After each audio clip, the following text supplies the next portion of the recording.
Hi, and welcome to the Revolution Baseball Podcast. I'm your host, Alex Oliveira, and it's my goal to bring you clear-cut strategies and drills designed to help make you and your program better. With that in mind, let's begin.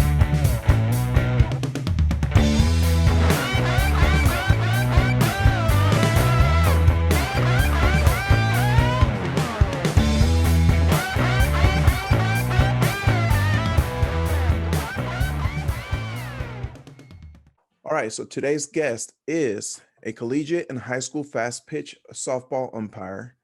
He is also the author of the book At the Bat, The Strikeout That Shamed America. This book is currently ranked in the top 10 Goodreads list of the best baseball novels of all time. Leonard Jones. Hey, how are you doing, sir? Good, Alex. How you doing? I'm doing well. So you've written some other books as well. What are they?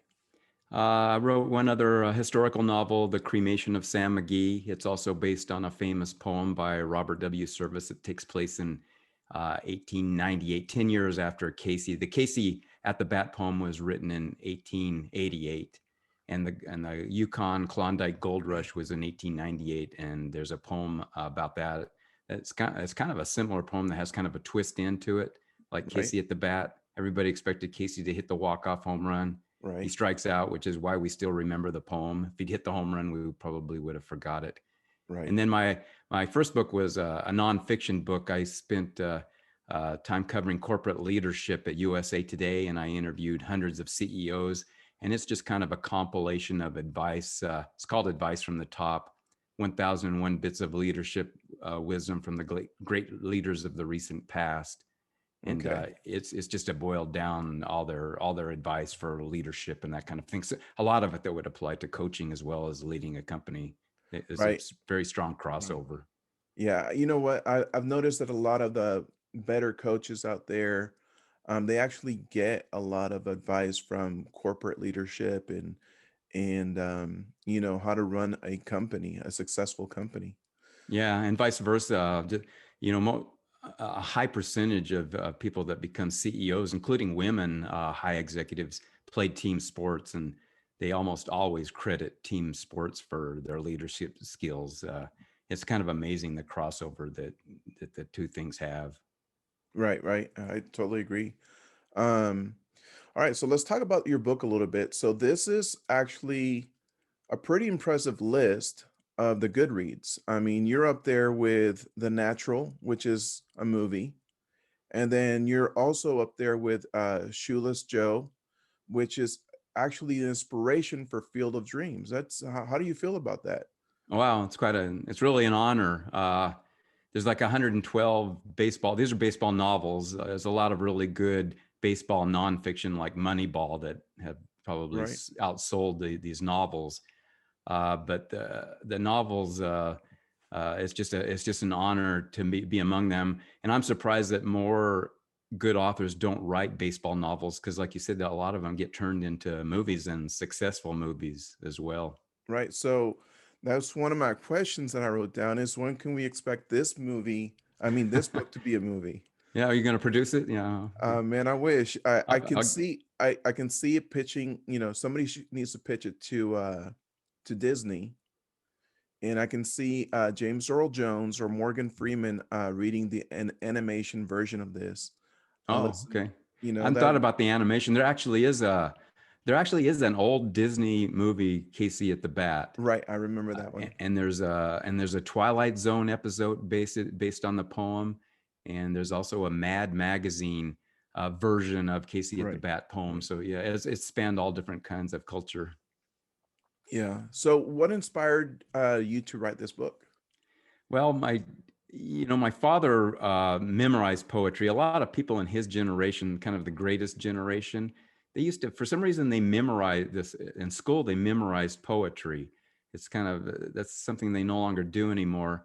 But so he and a lot of other people had these poems memorized, and he used to recite the cremation of Sam McGee and Casey at the Bat from heart to me. And I tried memorizing these poems and basically got about halfway through and finally decided to write a novel. I always wanted to write novels, and I consider myself a pretty good writer, but not a good I had trouble coming up with a story that would be novel length kind of Right. thing. And Right.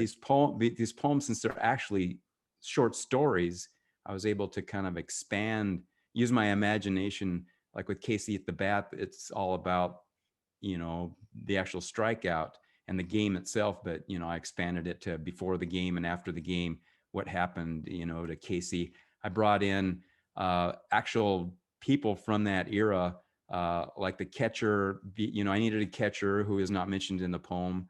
And so I made him Moses Fleetwood Walker, who happened to be the last African American major league player before Jackie Robinson, or Okay. until like last month when lots of Negro League players were boosted into the major leagues.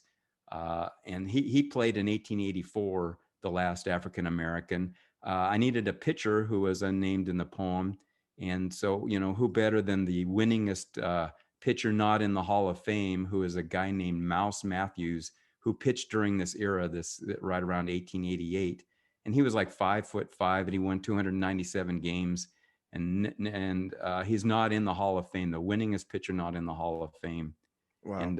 And then I use Cap Anson. I found once you get the time period down, you can kind of research. Man, that And I is did a lot of research on baseball. It was kind of the dawn of professional baseball. right. The Cincinnati Red Stockings, I think, started in 1871, but it really started to catch on about in these late 1880s, and the game really changed. Before that, it was kind of a collegiate, kind of a friendly game uh, among people. And then when it turned professional, there were all these Irish immigrants that saw an opportunity to make a living, not a good living, but a living at playing baseball. But that made it very competitive. And Mhm. so it became like a really scrappy, almost dirty type of game almost overnight when it became, players started being paid to play. Yeah.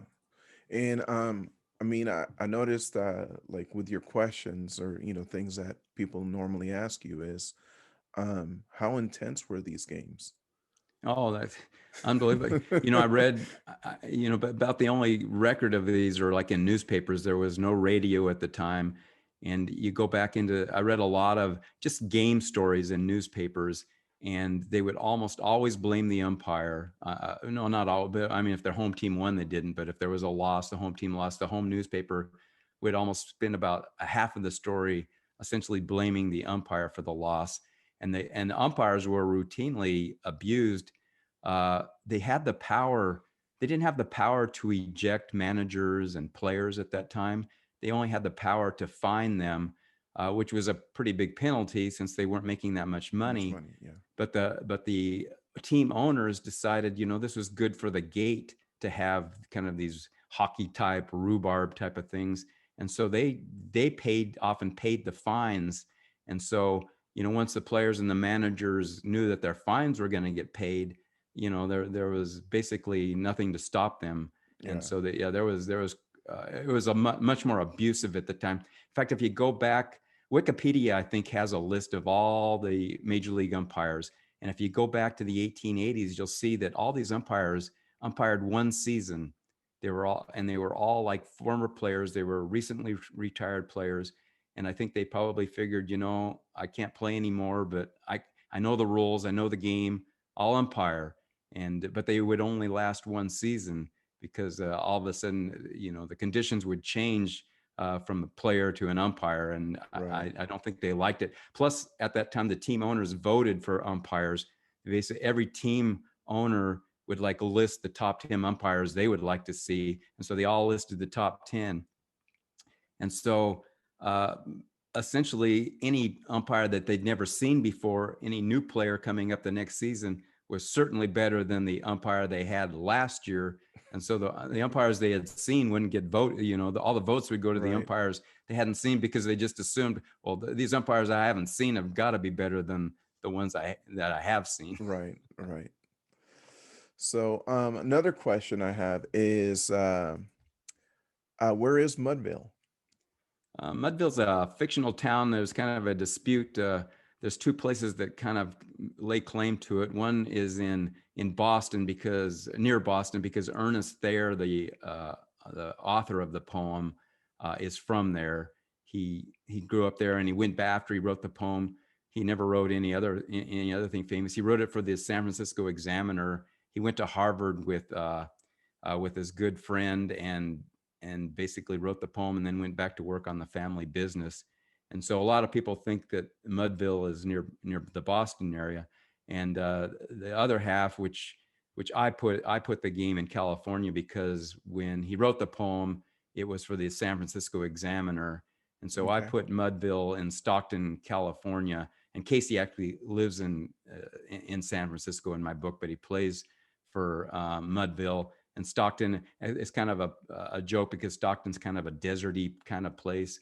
And so, I just made Mudville as kind of a joke, because it hardly ever rains in Stockton, kind of thing. So, it's just a kind of a joke. It's Mudville, they Right. called it. Right. Okay. So, I asked a few of my friends to ask me questions, and so here's some questions that they had. What was the hardest part of the writing process for this book? Uh, it's basically dedication. It's like anything else. It's like being an athlete, being a coach. It's it's something that you have to kind of do every day. I mean, Mm-hmm. I kind of treated it like a part-time job, where I would get up in the morning first thing, but I would put in 4 hours of writing before lunch every day. And it wasn't, every other day or every third day. It was every day I would write for 4 hours. And then I usually try to work out around lunchtime. And then if I didn't have, usually that was the end of my writing for that day. But if I didn't have anything, if I didn't have games to go officiate, I'm a 3-sport umpire, so it's kind of year round. I'd usually do that in the afternoon and evenings. Mm-hmm. So, but if I didn't, I might go back to writing. And so it's mainly just kind of being dedicated to the process, just like anything else. Right. So, what was your favorite part of the process? Uh, just the creativity. Uh, I've always admired. I was originally a sports writer in a small town, but I grew up like reading Sports Illustrated and sports. And Right. the best writers I've always thought in journalism were sports writers. They may not be the greatest reporters in general, but they're the best pure writers. And and so I always admired the creativity that you could put into sports writing, and I enjoyed that part in writing the book. Uh, I don't know how much detail you want to get into, but the kind of the key to writing something long like a novel is kind of knowing how it ends. I learned in journalism that if you write a lead and like focus trying to get the lead perfect forever, you never get anywhere. Right. Basically, a half hour later, you're still like trying to perfect the lead. And so even on a newspaper length story, I learned that you write through the story as fast as you can, because you can always go back and fix it. Uh, Whereas if you write real slow in the lead, all of a sudden your deadline's coming up, and then you're hurrying through. And the novel was kind of the same way. Uh, I wrote through it, and it actually helped, because after I wrote my first draft, my umpire was the narrator of the book, because having the experience of umpiring, and the fact that the umpire is probably the second most important character in the poem. uh, I wrote from the umpire's perspective, but when I read the first draft, the umpire was I thought that was the most boring character in the book. And Mm-hmm. I'd read advice that said, if your narrator, if somebody more in the book is more interesting than the person that's narrating your book, you probably ought to switch and make them the narrator. But I wanted to keep the umpire the narrator, so I went back and I put the umpire on the spectrum, which nobody knew what that was back in 1888. But if you Mm-hmm. read his characteristics in the book, and it was perfect for an umpire, because uh, people on the spectrum basically can't be anything but honest. They basically speak their mind. They do what they consider factual and true, and they have this tremendous amount of focus. They just kind of like zero in on something. They become experts on insects or something, and they zero in on something. And so it was kind of perfect. It gave my umpire more character, and it also fit for an umpire. I don't know if there's very many umpires today that are kind of on the spectrum, but I would think that it would be kind of something that they would be good at. It seems like the skill for umpiring and that kind of thing would match very well. So, So so the first draft allowed me to go back and do that to change the narrator. right. So I mean, maybe I didn't. I'm not listening to you right, but it's almost like you were talking about starting with the end goal in mind. Is that Yeah, yeah? the reason you kind of have a novel, you kind of have to have the end in mind is because as you start writing, you start off on these subplots and things that go in all different directions. And if you don't know what the end is, by the time you get to the end, you don't know how to bring all these, Right. things together. Tie it all up. Whereas if you know it, the first thing you think about when you start a novel is how is it going to end? And now as you're writing and you're thinking of all these new things, these subplots and where you want to go, you can bring yourself back and say, well, if I go there, can I circle back and get it to my ending? And so that was like really helpful to me. Yeah. Always knowing how it was going to end, and then you can go off in tangents because you don't really know what's going to happen in the book. But if you know how it ends, you can kind of mold it, everything that happens Right. toward that And end. the funny thing is that a lot of I like to study successful coaches, and that's what they do is actually start the season with the end of the season in mind. Oh Where do I, wow. where do I want my players? Where do I want this team? So it's actually that's why like you caught my attention there. Yeah, I can see how that would just thinking about that would be really valuable because that way, if the end is in mind, a coach would allow his players to make mistakes, almost want their players to make mistakes early in the season so that they learn from them. And so I would think if the coach is only thinking about the next game, the opening game of the season, they're trying to get everybody perfect for that game. Whereas if they're always thinking about the last game of the season, you almost want to get mistakes in early in the season because they learn from those mistakes and then they won't make them at the end of the season. Right. I'm Right. not. I've done a little bit of assistant coaching. I'm not a coach, but I can see how that would like really work for a coach to do that. Yeah. Oops. Um. All right, my next question is, and you kind of answered this a little bit when you were talking about your father reciting poetry. But what level of personal content did you use? For instance, like nostalgia, childhood games you played, or even games that you've covered in the past as a journalist. Yeah, mostly played off. There's only one game in the book, and I just pulled that from. I mean, the poem itself is kind of builds like really nicely. It's basically everybody knows that the Mudville will win the game if only Casey can come to bat. But Right. there's a couple of weak, there's 2 outs last inning, and there's a couple of weak hitters that just aren't going to get on base in front of him.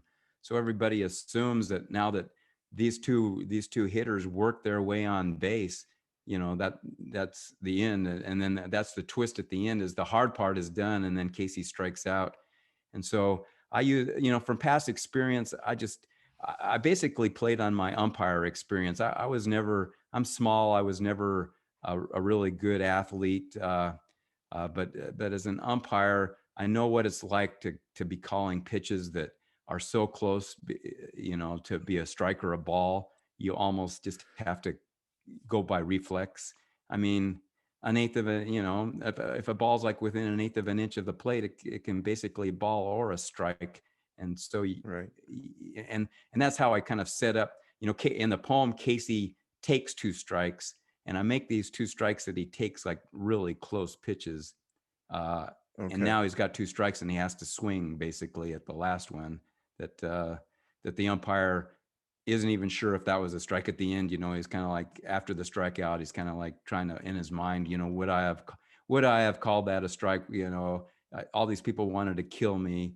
It would have been a lot easier if it's a close pitch. It's a lot easier to call that one a ball.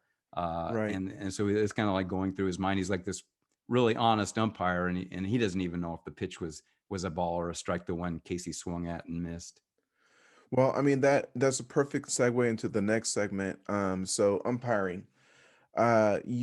You umpire fast pitch softball at the high school and the collegiate levels, correct? Yes. Okay. So what are some major differences that you see with coaches at the high school level and the collegiate level in their approach to umpires or anything that you think would be useful for coaches?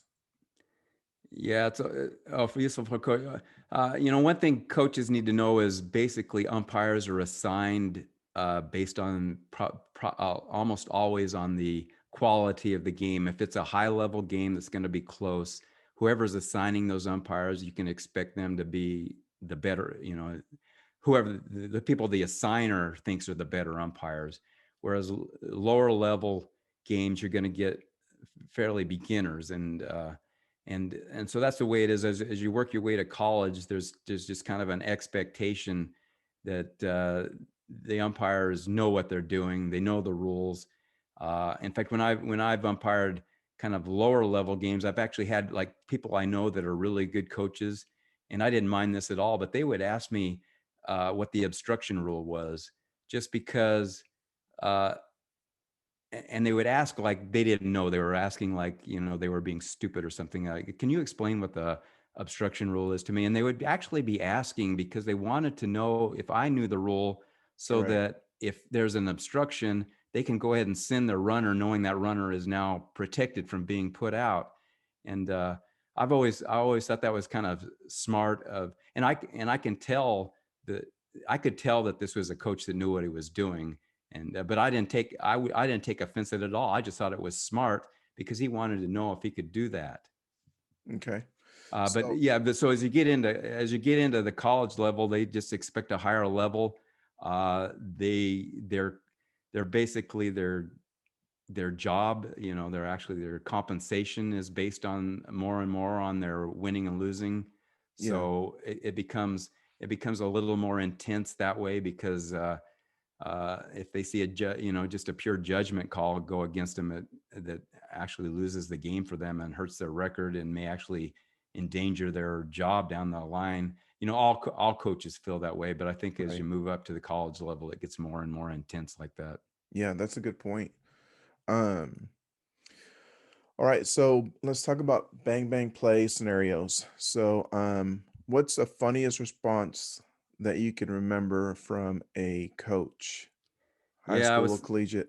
Yeah, I was thinking about. I can't think of a funny one thing on a bang bang. I can't remember a funny one, but I remember one time I was working a high school game, and I was on the bases, and my plate umpire was calling strikes at the ankles. I mean, these pitches were like going, they were like really low, and as each team came out, the first base coach would look. One of the first base coaches for one team would just look at me like, you know, look at your partner. He's calling strikes at the ankles. And what are you going to do about it? And of course, I just have to like stand there because I can't go call my plate strike zone. Right. And but then the other team's first base coach would come out. And he didn't say a thing. The umpire was being consistent. He was calling strikes at the ankles on Right. both teams, and the other coach didn't say a thing, and I knew he was seeing the same thing. And then I realized, well, he didn't care because he just told his pitcher to throw at the ankles. One coach was getting mad, and the other coach was adjusting to the situation because there's certain things that coaches can do with umpires, but if it's a judgment call and other things, there's really not much they can do about it. I always explain it to my kids when they were playing, that it's kind of a bad umpire is like having the sun in your eyes. You can't. You basically just have to figure out how to play with the sun in your eyes. You've got an umpire that's bad. You play with a bad umpire. You don't let it get in your head and like really mess with you. You go out and you try to win with what you have. And so that's what one team's coach was doing. He was playing with I've got the sun in my eyes. What am I going to do? I'm going to throw at the ankles. And the other Right. coach was just pulling his hair out. Yeah. Uh, so that's one story I thought of. Yeah, that's good. That's pretty good. What's the most degrading response that you've ever received from a coach? Uh, I don't know that, as you get more experience, they really don't bother you as much. In fact, that's what I tell a lot of coaches at the lower levels. If you've got a beginning umpire, or especially if you have a young umpire, like say it's a little league baseball game, and you got 12-year-olds playing, and you've got somebody that's like 14 umpiring the game. Uh, Yeah, you've got to like really give that umpire a lot of slack, because uh, there are very few young umpires that stay, because there's kind of this power disadvantage. A coach comes out and yells at him, and he's like 20 years younger than the coach, and he's taught to respect elder people, and right. so they quit. I hear stories all the time about umpires who get their kids into umpiring too young, and they just wind up hating it. and Yeah, so and so that's my, as an umpire gets more and more experienced, you can actually lean more, I think, on those umpires. You're not going to ruin their day. They've seen it all. They've been criticized, and that's the way I feel. There's very few. I rarely eject I rarely eject a coach. I've in fact I've kept coaches in that are just basically entertaining to me. Sometimes, they get so mad. I've gone to my partner and I've said, this coach probably deserves to be ejected, just to let him know why I'm not ejected. But I'm going to leave him in just because he's entertaining. wow. That's a good view, because a lot of guys, they do take that power struggle seriously. So, Yeah, yeah. I know the most common criticisms I get about umpires is, they're this kind of a power thing. It's an authority thing. They want to be control, and then the other criticism is the consistency. Almost every coach says, just be consistent, and so those are basically the two things that coaches really want. They want an umpire they can approach. They don't want an umpire to be their best friend. They just want a cordial, professional umpire that they can approach, right. and and and then they want the umpire to be consistent. I mean, if he's going to be calling strikes at the ankles, he may You're, be able to live with that, as long as it's at the ankles at the other team. right. Right. So what would be a good way for a coach to argue a any play with a an umpire? What do you think works for coaches? Yeah, I would. With judgment calls, there's not a lot. There's certain coaches need to learn what they can ask about and what is based. Like, for example, if you have a stolen base at second, and it's obviously the umpire on the bases misses, calls an out or a safe that just obviously looks bad to you. There's really not much you can do about that, because if you go to the plate umpire and ask him to, can you guys discuss this play, it's going to be very difficult. Even if the plate umpire knows that his base umpire got that call wrong, Right. if they reverse that call, now you've got the other coach coming out and saying, why are you calling that play from 100 feet away when this umpire had his nose on the play and Right. called it one way? So that, coaches need to know that that is, as bad as an umpire can make a call on that, that is, very unlikely to get reversed, unless, sometimes if I know that I have got a got a call wrong, say I'm the base umpire, and for some reason I call an out, and I'm thinking, oh my god, I think I kicked that call, I think he was safe. uh, then, in very rare circumstances, I would want my partner to come out and discuss it with me, not to tell me that he saw it differently, but for me to say, I blew that call, and I'm gonna use this conversation as an opportunity to dig myself out of the call and reverse it. But again, Right. if I do that, that's kind of putting heat on my other umpire, because the other coach has every right to come out and say, why are you reversing that call from Right. 100 feet away? So that's very rare. But there are other things like pulled feet and angles and kind of thing that the coaches need to know, that they can actually come out and want the umpires to get together and discuss it. Okay. So yeah, I mean, I think one of the things that I like to do is if I think I saw something different as a coach, I usually go up to the umpire who made the call, and I'll just say, "Hey, man, great call on that one. Can we get the next one?" Yeah. So that Yeah, usually brings that's kind of the subtle way to say, boy, you like really messed that one up, right? yeah. So That's kind of a kind way to do it. The to go up and just tell them flat out, you like, are you blind? You missed that call. That's not going to work. But what you can do is basically come out and tell the umpire what you saw. Say, right, this is what I saw. You're not telling the umpire that he's wrong. You're telling the umpire what you saw. There's kind of a and subtle there's nothing difference. wrong with that. There's kind of a subtle difference. You're basically saying the same thing, but you're not like saying, you messed that up. You're basically telling the umpire what you saw. And then if it's a situation where he can go get help, maybe because you've approached him that way, maybe he will go get help and get the call reversed. Right. All right. So moving on. What tips can you offer a high school coach to help with better player and umpire relationships or better coach umpire relationships? Like I touched on it before, the kind of the professional attitude with coaches and umpires. Uh, you just want, yeah, like at the plate meeting, you don't go out there and like slap the umpire on the back and act like you've been his best friend for 30 years. And even if you have been, even if you've been a good friend of an umpire for 30 years, he probably shouldn't be doing that game anyway. But if you have, you don't go out there and treat him like he's your best friend. You go out there Right. and you treat him professionally, and that way the other coach doesn't start like going, "Oh, what's going on here?" And that's kind of Right. more up to the umpire, but it helps if the coach does the same thing. It's just treated professionally, and then throughout the game, you try to keep that professional tone. It gets a little harder.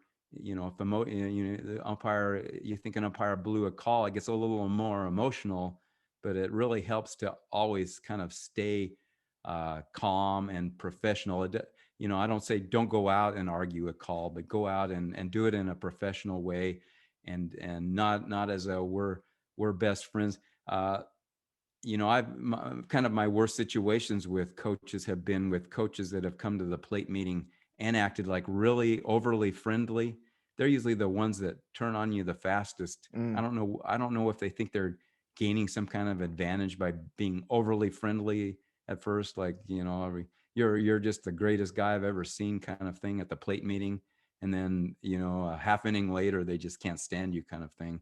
I yeah. I think it's better to come to the plate meeting professional, friendly but professional, and then try to maintain that relationship throughout. Right. Yeah. So I've actually umpired before and here Oh, my you know what it's all about then. yeah, I do. Um so and umpired against friends that were mine, and or not against, but with friends of mine coaching.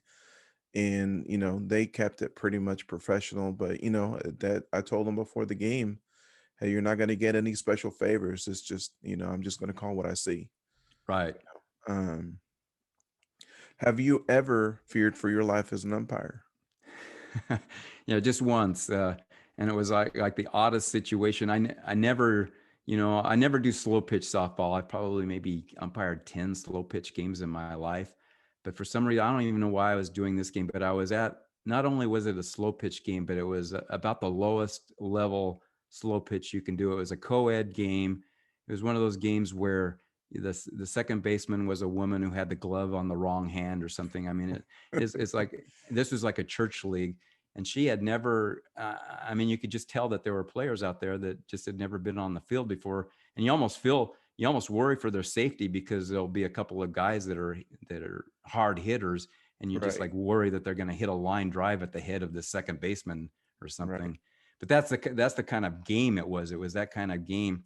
And there was one player who had been kind of a little obnoxious the whole game. He was all right, but he had been kind of a little wired throughout the game, and his team had been behind the whole game, and they were in the bottom of the last inning, and they were making a comeback.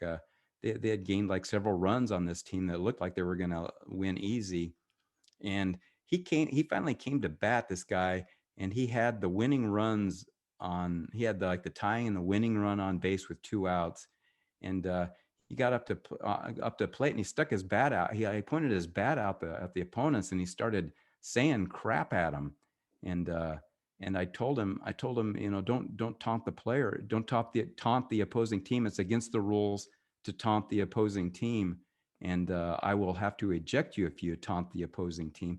And he kept doing it, and so I finally ejected him. And not only was he gone, but because he was at bat, he was also out. And Right. so his teammates basically had to physically restrain him, uh, and and so that's the only time I like. If they hadn't restrained him, he probably would have hit me. It looked like he was going to.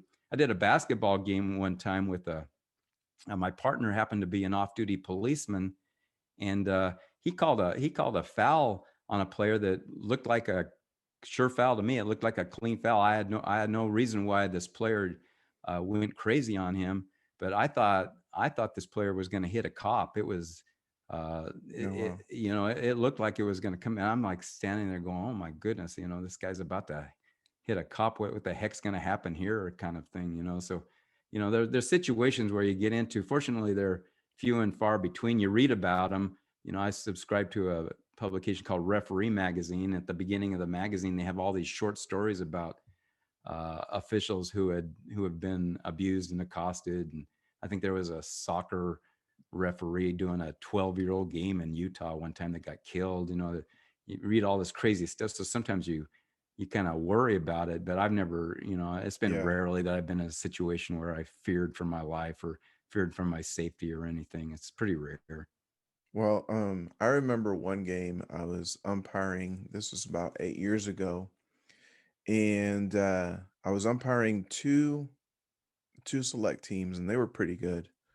Uh, but one of the parents started talking to another parent and calling them names, No, yeah, and that's and more likely. Yeah, so that started happening behind me, and I'm trying to get it controlled. And then the director came in, and because the game finished, the director comes in to award people trophies, and like the parents are actually on the field about to fight.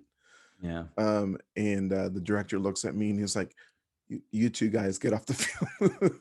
yeah. Because I was like ready to stop everybody. But Yeah, that's a lot more common as parents going at yeah, it behind the backstop. That happens fairly frequently, and it's kind of a mess. It's really not the umpire's duty to manage the fans. I mean, right.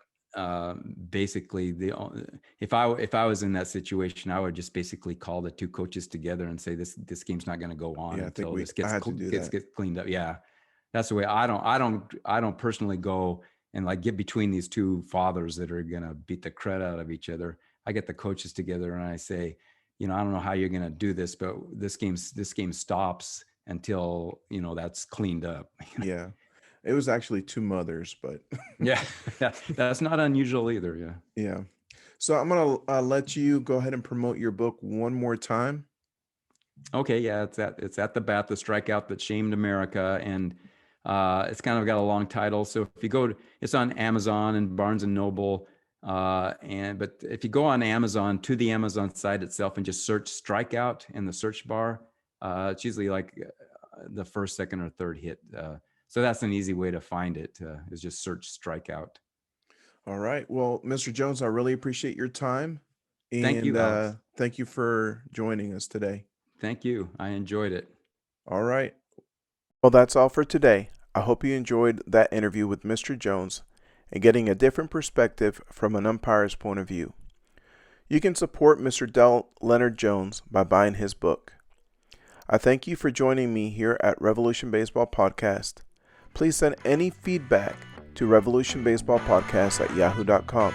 Also, don't forget to like this page and share with other coaches you think can benefit from listening. That's it, and we'll see you next week.